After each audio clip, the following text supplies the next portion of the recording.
Olha só essas matérias de jornal que eu encontrei. Lula pede que se ponha panos quentes em data do golpe. Lula pede a ministro que encerre polêmica com militares. Lula determina que se reforce que o governo é contra a revisão da anistia. Sabe por que eu sei tudo isso? Memória histórica, porque arquivos foram preservados, fontes foram guardadas e por isso eu discordo da tese do presidente que é preciso silenciamento sobre o dia do golpe, com a premissa de que é preciso calar os militares por causa do golpe do dia 8 de janeiro. E sabe por que eu digo isso? Porque essas matérias de jornal são do ano de 2008.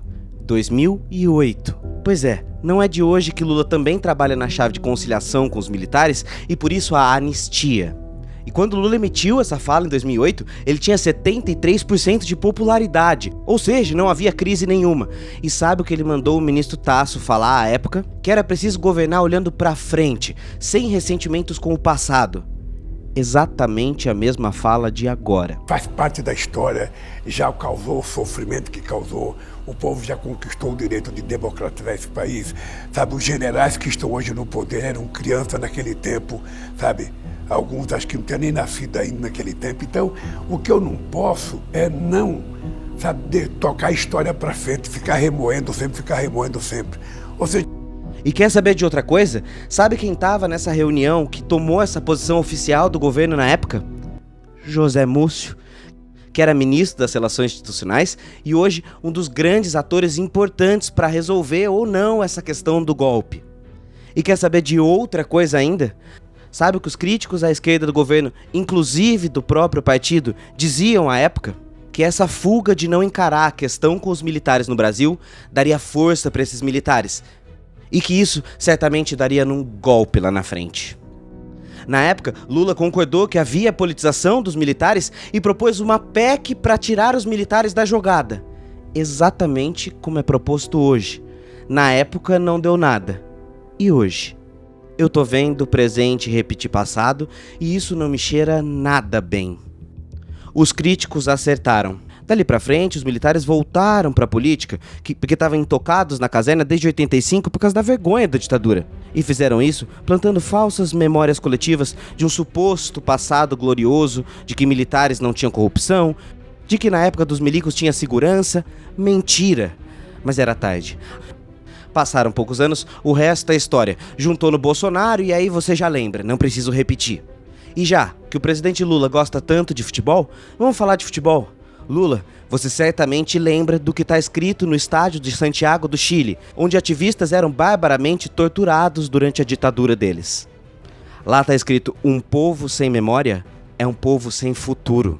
No exato instante que deixamos de relembrar os horrores do passado, os horrorosos que ainda estão aí voltam para reescrever a história todinha. E aí, nada suave, nada tranquilo.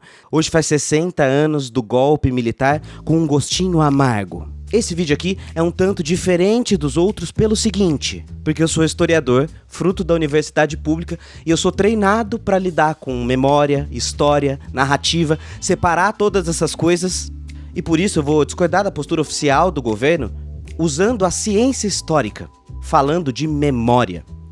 Então, assim como o médico tem o dever de prover saúde para as pessoas, eu acho que é um dever do historiador lutar pela importância da memória. Afinal de contas, a universidade que eu fiz foi paga com os seus impostos, não é? Mas, antes de começar esse ensaio para separar o que é história, memória, narrativa, falar da importância de tudo isso, vamos para uma dose de realpolitik. Eu não posso mentir para você e dizer que eu não entendo qual é o xadrez do Lula. E agora eu tô falando enquanto análise, opinião, fora da ciência histórica. Acho que tá claro pra todo mundo que a cúpula mais alta do exército foi conivente com a tentativa de golpe, certo? Alguém dos militares tem que ser preso. Esses sujeitos são historicamente intocáveis no nosso país, mas não vai ter jeito. Isso vai acabar manchando muito a narrativa dos militares, o Lula sabe disso, nós sabemos disso, os militares sabem disso, e aí tá o ponto. Roda Bolsonaro, roda Cid, roda Heleno, todos esses vão rodar. Mas o grande generalato do exército fica preservado como aqueles que tentaram salvar a democracia. Os militares se desgarram de Jair e dos outros, dizem que era só laranjas podres no meio da instituição, que é sério e tudo mais. Lula, em contrapartida, faz a resposta oficial do governo baixar o tom e colocar panos quentes em tudo, blá blá blá blá blá, conciliação a sachê. Nada acontece feijoada. Eu consigo compreender essa estratégia? e consigo discordar dessa estratégia. E como até o próprio partido está criticando a postura do Lula, eu não vou deixar de pontuar a memória histórica. Até porque com o Múcio à frente do ministério, os militares continuaram recebendo muito ao longo do governo Lula. A máquina do exército não está apenas impune, mas está recebendo a manutenção da sua presença no executivo, a presença de militares dentro do próprio governo, em ministérios da defesa ou dentro da ABIN. Sim, a inteligência do governo está na mão de militares logo depois de uma tentativa de golpe vinda de militares. Isso fora alguns acenos políticos evidentes, como o absurdo do engavetamento do projeto que acaba com a pensão dos filhos de militares. Parecem ser as mesmas propostas, com os mesmos acordos, assistir o mesmo filme mais uma vez. Olha a conciliação, minha senhora, o povo bonito paga, também não leva. Então veja, ninguém é contra a reconciliação nacional. O Lula foi eleito a partir dessa pauta e tudo mais, a gente já falou isso em outro vídeo aqui. Mas conciliação não quer dizer entreguismo. Conciliação acontece numa negociação, e negociação tem limites inegociáveis. A memória sobre a ditadura militar e a lembrança como resposta oficial do governo é uma dessas coisas inegociáveis. A memória histórica deveria ser inegociável. Como diz Walter Benjamin, nada do que aconteceu pode ser perdido para a história. Então, para poder virar essa página da história do Brasil, é preciso escrevê-la. Isso porque memória não é história. Lembrança não é história. Narrativa não é história. Que? Como assim? Bom, você certamente já viu algum defensor da ditadura mandar a gente perguntar: pergunta pro seu avô como é que foi a ditadura pra você ver como é que foi bom. Olha, se eu sair por aí perguntando como é que foi a pandemia, vai ter muita gente jurando que foi a ditadura sanitarista das máscaras e que tinha um chip chinês da vacina e tudo mais. Memória não é história. Eu acho que esse argumento deveria ter sido invalidado a partir de 2020, depois que a gente viveu a pandemia, mas ele continua aí rodando. E aí eu te pergunto, e se eu perguntar pro meu tio Wagner, que foi preso, passou por violência, só porque era professor? E se eu perguntar pra essa avó aqui, vale? Eles foram até a minha casa e buscaram meus filhos, minha irmã grávida. E meus filhos, eu estava nesse momento na sala da parte de cima da Operação Bandeirantes. Eles encaminharam meus filhos para a casa de um delegado que era conhecido. E a delegado, ele continuou num processo de tortura com meus filhos, porque a tortura não é só física, é a tortura psicológica. Essa eu tenho certeza que meus filhos passaram muito. Meu filho retrocedeu, virou bebê. E se eu perguntar para os familiares dos desaparecidos da ditadura militar, qual memória vale mais? Começa a compreender como a história sempre acontece no presente e bebe do passado para responder às suas questões de agora. Então, como que diferencia lembranças, memórias e fatos históricos? Para isso é que serve a ciência história. História, apesar de ser confundida com memória, narrativa, lembrança, é um método de fazer. Existe um método de fazer história a partir da memória.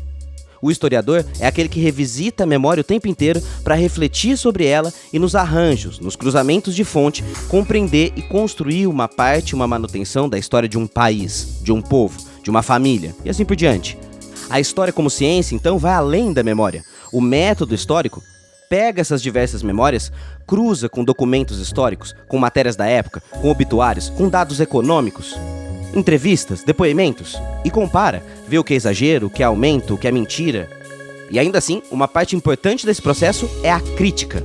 Crítica e validação dos pares é um exercício importantíssimo para saber se aquele uso da memória é um uso correto, um uso sério. E então outros especialistas da sua área vão conferir suas fontes, ver se aquilo que você está falando é manipulação das fontes ou não. Ou seja, um pesquisador sério não pode fazer com as fontes o que ele quiser. Um historiador sério não dá só opinião. Ele também não consegue criar uma narrativa sozinho. Isso porque diversos outros historiadores também estão estudando aquilo, e esse saber histórico, que chamamos ali tecnicamente de historiografia, é como se fosse uma história da história. Então sempre que você vê um pesquisador falando, escrevendo, veja se ele cita as fontes, veja se ele apresenta um modo de conferir aquilo que ele está falando. Mas é assim que vai se diferenciando fato, opinião, interpretação e assim por diante. A memória histórica é então uma entidade coletiva. Ela vai se construindo e se desconstruindo a partir das disputas que fazemos delas, ou dos silêncios e omissões que fazemos perante a elas. Sim, sempre é preciso olhar quais são os esquecimentos e os silêncios de uma história. Quem são os maiores beneficiários de se silenciar sobre um fato histórico? Quem é que ganha se a gente esquecer? Quais os interesses de afastar uma história recente? Essas perguntas sempre guiam um pensamento crítico. E aí é preciso pensar também no tempo. Quanto mais distante um país fica dos fatos históricos, sem preservar, relembrar as memórias sobre aqueles fatos, mais vulnerável ele fica para manipulação e distorção de narrativa sobre os fatos. E agora eu abro um parênteses para a gente falar de Alemanha, memória e o Holocausto. Você sabia que foi uma série de TV, 40 anos depois, que fez a população alemã querer revisitar suas memórias que ainda não haviam sido mexidas desde a Segunda Guerra? Pois é, em resumo, foi assim. Depois dos horrores da guerra, a Alemanha não tratou logo de revisitar seus crimes, não. Não só pelos motivos de Guerra Fria que se iniciavam dali em diante e que colocavam a Alemanha em um outro tipo de problema, na questão da Alemanha Ocidental, Alemanha Oriental, mas também porque isso ficou relegado só aos estudiosos, só à academia e à universidade, com dados frios sobre número de mortes, sobre economia. Não se falou sobre vítimas, sobre as pessoas humanas que sofreram da guerra. Isso até o final dos anos 80, quando uma série americana, estrelada por Meryl Streep, trouxe a memória do Holocausto e travou o país.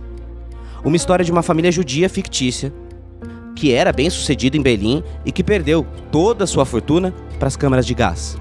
Dados da época mostram que 86% da população alemã passou a falar sobre o Holocausto. Surgiu no país um sentimento de que só era possível se reerguer mediante uma expiação da culpa, a partir da rememoração da memória histórica. Tudo isso nascido de uma memória fictícia, uma história, uma série. Veja só que interessante. Foi a partir de então que o governo alemão passou a investir naquilo que a gente chama de lugares de memória. Museus, memoriais, disciplinas em escolas, filmes, livros. Relembrar as atrocidades do passado, sobretudo na perseguição contra os judeus, era mais do que uma noção de expiar a própria culpa. A partir de 2005, todo 27 de janeiro passa a ser o dia de memória pelas vítimas do Holocausto. A memória é a coisa mais importante para a formação de uma identidade. Rápido, pensa aí, o que é você sem suas memórias? Quem é você sem se lembrar do seu passado? E tem uma questão paradoxal aí. Tanto no caso da ditadura, quanto no caso do Holocausto, o slogan é sempre o mesmo: ditadura nunca mais. Um slogan de campanha muito forte.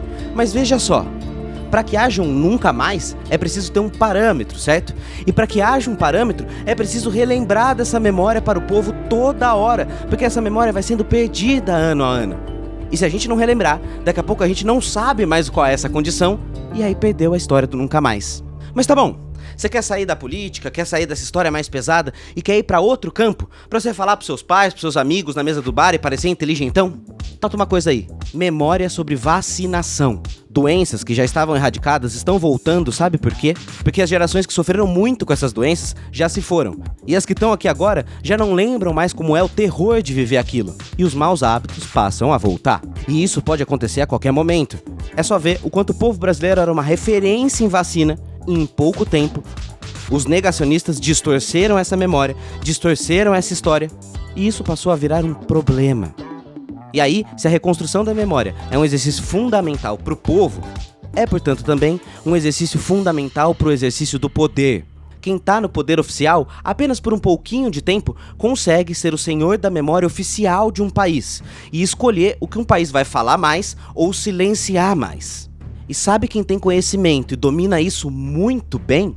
Os militares. Os militares são mestres de criar símbolos falsos e distorcer a história. Então, eu acho que o presidente está tomando uma atitude correta e... Por exemplo, no DOI-CODE, local que as pessoas eram presas e violentadas ilegalmente, as ações eram anunciadas nos jornais como operações de segurança.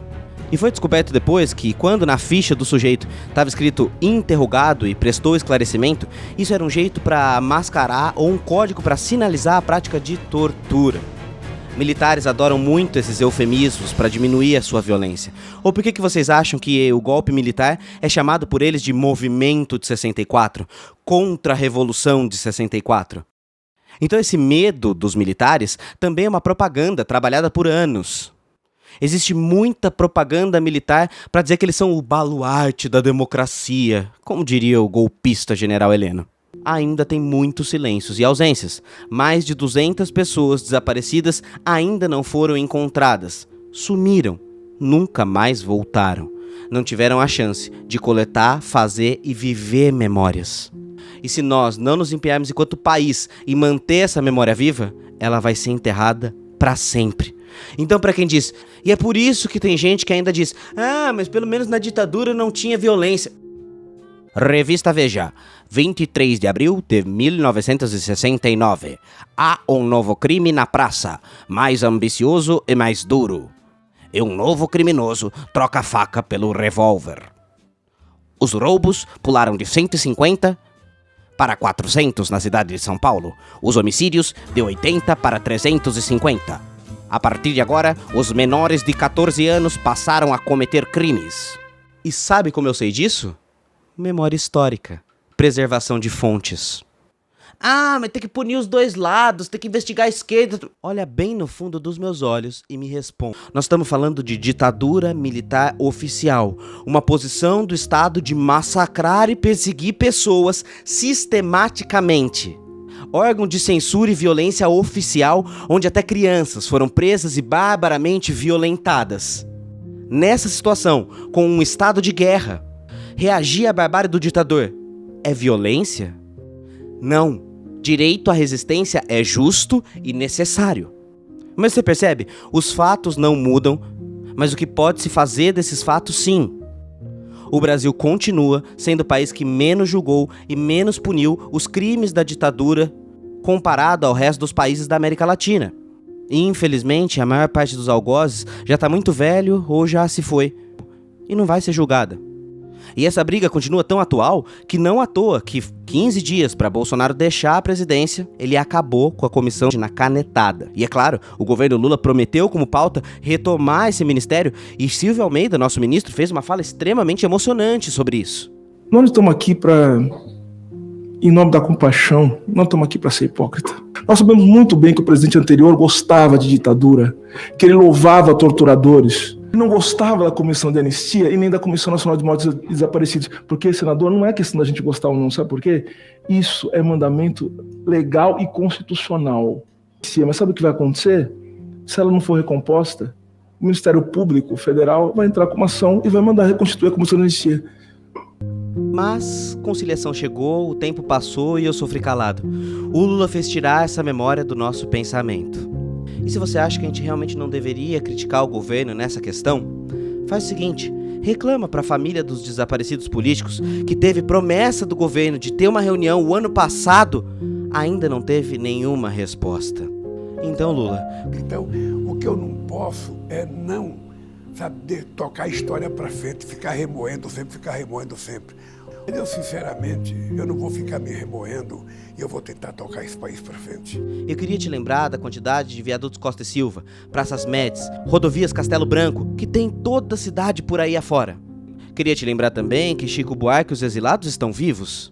Que a Melinha Teles está viva, que Iracema de Carvalho, que foi violentada quando criança, diz que 60 anos não foram nada para apagar suas memórias. E queria te lembrar também que houve um metalúrgico que organizou uma greve lá no passado, foi preso e perseguido pela ditadura, hoje virou presidente da República e tá vivo, Luiz Inácio Lula da Silva. Como que os resultados da ditadura são memória do passado? Esse mesmo Lula, preso em 1980, em 1989, quando se candidatou a presidente, recebeu um dossiê contra ele de 77 páginas. E por que eu sei de tudo isso? Memória histórica. Porque documentos foram preservados. Foi gerado interesse para pessoas da minha geração, que nasceram logo depois dessa loucura toda, manter viva essa memória, continuar pesquisando. As sensibilidades sobre esse tema ainda estão à flor da pele, e é muito desrespeitoso querer calar essa memória da posição oficial do governo. Claro, o povo vai continuar fazendo a sua parte, mas não basta. Quando o Lula diz... Eu estou mais preocupado com o golpe de janeiro de 2023 do que com 64. Ignora-se que isso é uma ponte para o passado que está sendo apagada. 64 e 23 moveram as mesmas narrativas, os mesmos discursos, os mesmos grupos econômicos, os mesmos afetos, e afetou a população brasileira do mesmo modo. Não dá para ignorar a memória histórica. Mas eu sei que, em nome dos panos quentes, da conciliação, Lula vai perder a oportunidade de finalmente resolver essa questão que o Brasil tem com os militares. E agora, sabe quem é que está comemorando essa data e não está nem aí para tudo isso? os próprios militares. Os militares prepararam um super jantar com ingressos caríssimos no clube militar para comemorar, segura agora que você vai ficar louco, os 60 anos do movimento democrático militar de salvação à democracia. Você tá entendendo o que eles estão tirando com a sua cara? Você tá entendendo que você é um palhaço se ficar quieto nessa situação?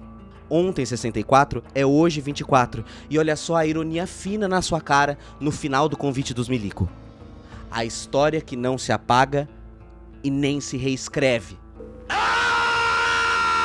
Milico e merda pra mim é a mesma coisa! Por isso, reviver o passado é um exercício do presente, sempre. Então, o governo não pode ter medo de militar. Civil não pode ter medo de militar. Lugar de militar sempre foi na caserna, obedecendo e recebendo ordens. Enquanto o país não resolver esse passado, nós vamos ver esse filme repetir muitas e muitas vezes. As Forças Armadas não podem ser o quarto poder da República.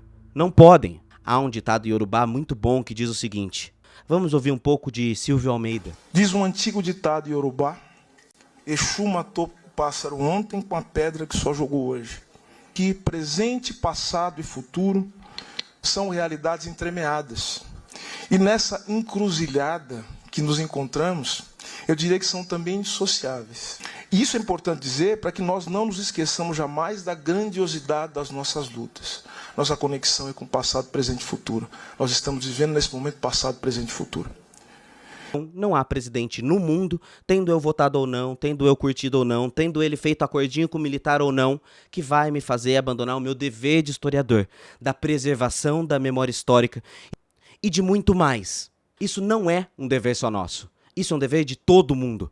Todos e cada um podem cuidar um pouquinho dessa memória histórica.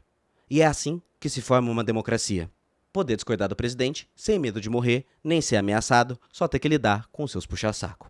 Faz parte. Esse é o doce sabor da democracia. Agora, eu termino esse vídeo do mesmo jeito que, tristemente, eu terminei o último vídeo de memória. Ainda no tempo do lixo do presidente Bolsonaro. Nós precisamos ser o calo no sapato do poder.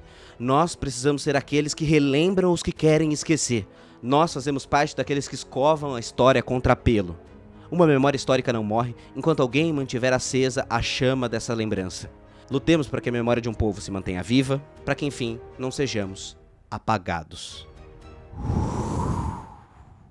Temos ódio à ditadura, ódio e nojo, ódio e nojo, ódio e nojo, ódio e nojo, ódio à ditadura.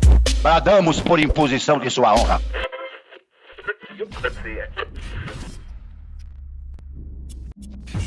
Você quer conhecer o que há por trás do obscuro?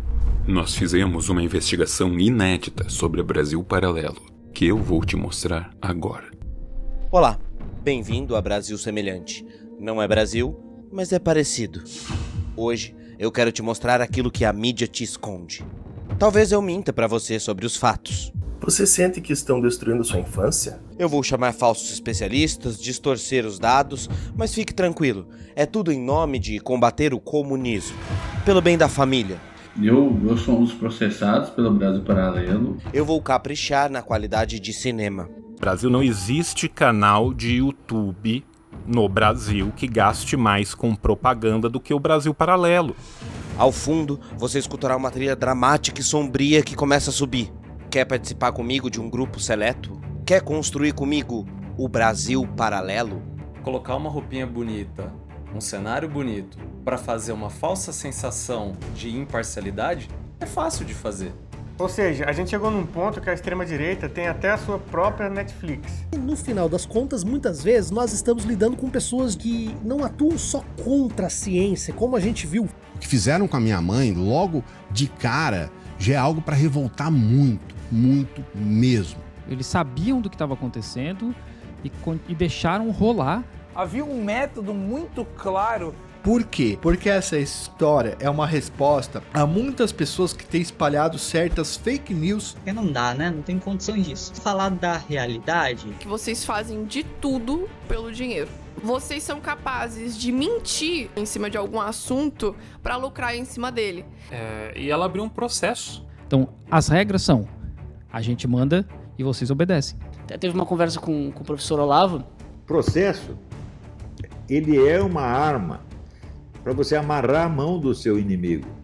Não é para meter ele na cadeia. Às vezes você não consegue meter na cadeia. Ah, não, velho, eu não acredito que ele falou isso, cara. Não mete essa, louco. O pessoal tem que ser militante. Enquanto a gente tá pensando em como que a gente pode democratizar o acesso ao conhecimento. Nós temos vocês. Hoje nós vamos falar sobre Brasil Paralelo e eu quero te provar um ponto. A Brasil Paralelo construiu um país paralelo como uma seita. Tá bom? Beijinho, tá? Isso é tudo o que aquele seu professor conservador nunca te contou.